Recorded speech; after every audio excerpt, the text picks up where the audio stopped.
Semuanya, kita ketemu lagi ya.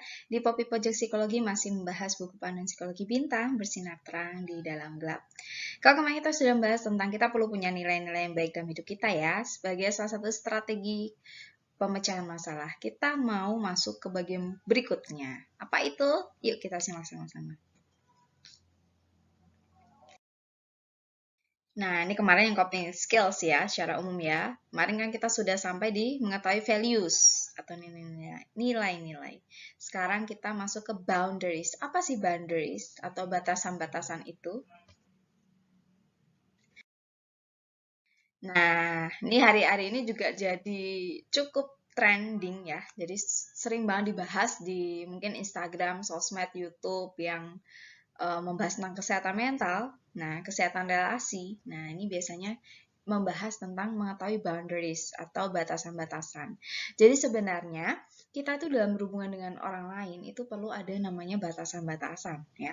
Tentu saja kita hidup bersama kan ada yang namanya hukum ya. Sebenarnya itu mengatur batasan antara kita dan orang lain supaya masing-masing manusia tuh bisa saling menjaga hak dan kewajiban masing-masing nih. Jadi jangan sampai kita tuh melanggar haknya orang lain atau merugikan orang lain. Sehingga hidup kita pasti ada diatur dengan hukum.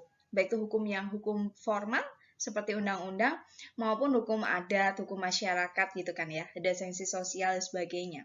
Nah, supaya hidup kita lebih sehat, kita berhubungan dengan orang lain juga sehat, semuanya sama-sama nyaman dan menyenangkan, kita ada yang namanya batasan-batasan. Batasan-batasannya itu apa aja? Yang pertama adalah batasan emosional. Nah, batasan emosional itu apa?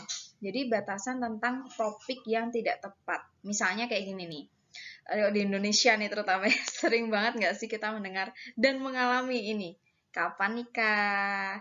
Kapan punya anak? Ih, tetangga sebelah tuh udah punya rumah tingkat, kamu ngontrak terus. Kapan punya rumah? Ih, tetangga sebelah itu udah jadi bos loh, kamu gitu-gitu aja, gaji nggak naik-naik. Nah, itu kan sering kali ya kita mungkin mendengar kata-kata seperti itu dari orang lain yang itu bisa membuat kita kadang jadi stres, ya nggak? Nah, sebenarnya batasan emosional itu artinya kita itu berhak untuk ngomong ke orang lain. Misalnya nih ada teman kita yang selalu ngomongnya kayak gitu, atau mungkin keluarga kita. Kita bisa ngomong ya ke orang itu dengan baik-baik.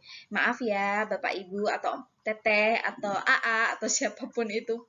Tolong jangan membicarakan hal ini ya, kurang enak di saya. Nah gitu. Jadi kita sampaikan baik-baik bahwa kita memang kurang suka dengan topik-topik seperti itu.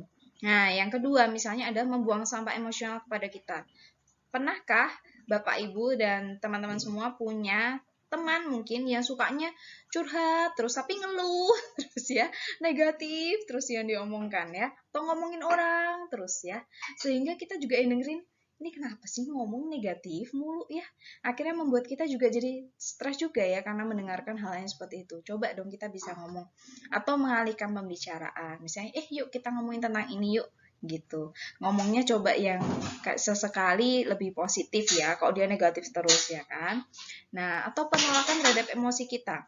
Jadi saat kita mungkin sedang curhat kepada orang lain, kita dibilang alah gitu doang, gitu aja stres, gitu aja marah, ih kamu berlebihan, nah kayak gitu ya. Padahal setiap orang itu ya mempunyai emosi ya, tapi kita selalu dibilang emosi kamu tuh nggak ada artinya seolah-olah seperti itu ya. Padahal kita butuh orang itu mengakui bahwa oh iya kamu sedang marah dan sebagainya. Nah kita perlu menyampaikan juga kepada orang tersebut ya. Nah aku sedang marah nih karena ini gitu dan sebagainya. Nah, sampai di sini dulu kita bahas tentang batasan emosional. Kita lanjut di video berikutnya ya, tentang batasan material dan yang lain-lain. Sampai jumpa.